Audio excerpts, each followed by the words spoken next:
What's up, guys? Welcome back to the Coinage channel. Today what I want to talk about is something everyone's probably pretty familiar with, and it's not a fun thing. It's how poorly DeFi coins have done for the past month or two. After being the hottest investment theme in crypto for 2020, we've seen declines of 50%, 60%, some even falling as much as 80 and 90%. That's the average return across a lot of different DeFi coins. And on a recent podcast, I just spoke with Nick Carter. He's the co-founder of Coinmetrics and also a partner at Castle Island VC. He spends a lot of time researching what's happening with ETH and with Bitcoin, and he had a really interesting theory about how this plays out for ETH and DeFi projects. If you've invested in any DeFi coins or tokens, or you've played in any of the DeFi money games, you've probably used Uniswap, which led to very high fees when everyone started using Uniswap or everyone started yield farming. And his theory looks at a lot of people using a network like Ethereum leads to more transactions. Obviously, that leads to fees increasing as well, which eventually prices out certain participants. The analogy here is that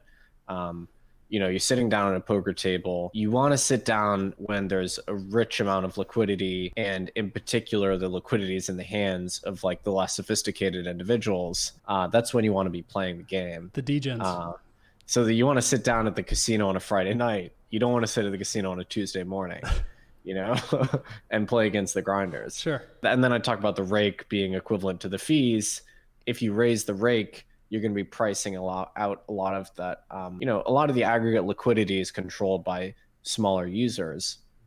And if you price them out, there's less kind of degen liquidity floating around, and the opportunities get worse for everyone.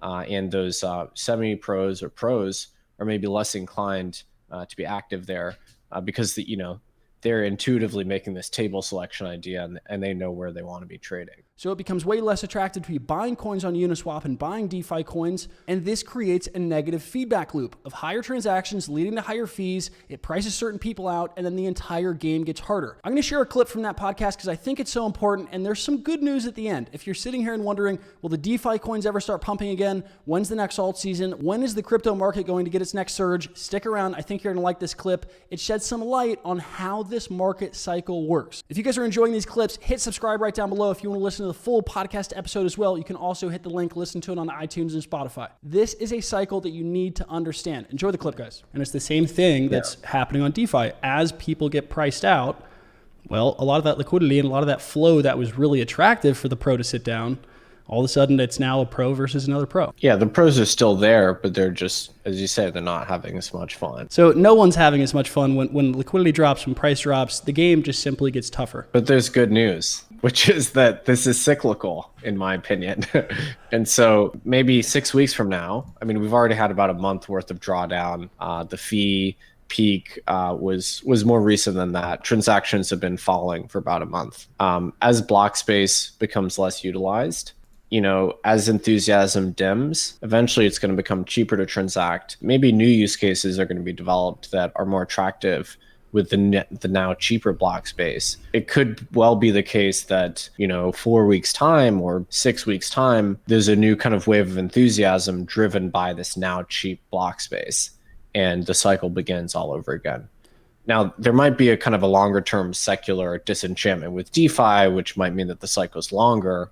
That's honestly what I expect. But if we see the same cycle lengths that we saw in Bitcoin, then you would expect about a 2-month latency. So I hope you guys enjoyed that clip. This is very important information. If you're a DeFi trader, a DeFi investor, these are the types of things you have to be thinking about. I want to give a quick shout out to crypto.com. They sponsor these daily videos. Download their app right down below. It's the best crypto mobile app to have. You can even earn interest on your coins by holding it in their app. So download it. It's free to get set up. Works right on your iPhone or your Android. Just check them out. You're going to thank me later. That's all I got for the video. I'll see you guys next time.